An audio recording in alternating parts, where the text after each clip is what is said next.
ശാന്തി real എസ്റ്റേറ്റിൻ്റെ പുതിയ വീഡിയോയിലേക്ക് എല്ലാവർക്കും സ്വാഗതം. ആദ്യമായിട്ടാണ് നിങ്ങൾ ചാനൽ കാണുന്നതെങ്കിൽ സബ്സ്ക്രൈബ് ചെയ്യണം, ലൈക്ക് ചെയ്യണം, ഷെയർ ചെയ്യണം.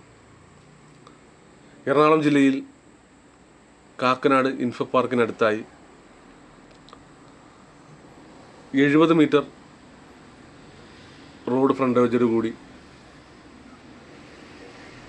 1 ഏക്കർ സ്ഥലം വിൽപ്പനയ്ക്ക്. ഫ്ലാറ്റുകൾ പണിയുന്നതിനും വില്ലകൾ പണിയുന്നതിനും വളരെ അനുയോജ്യമായൊരു സ്ഥലമാണ്. റോഡിൻ്റെ വീതി 8 മീറ്ററാണ്. റിയൽ എസ്റ്റേറ്റ് മേഖലയിൽ ഇൻവെസ്റ്റ് ചെയ്യാൻ താല്പര്യമുള്ളവർക്ക് വളരെ അനുയോജ്യമായൊരു സ്ഥലമാണ്. 1 സെൻറ്റിന് ചോദിക്കുന്ന വില 7 ലക്ഷം. ഈ വസ്തു വാങ്ങുന്നതിനും കൂടുതൽ വിവരങ്ങൾ അറിയുന്നതിനും താഴെ കാണുന്ന നമ്പറിൽ കോൺടാക്റ്റ് ചെയ്യുക. പുതിയൊരു വീഡിയോയുമായി ഇനിയും കാണാം.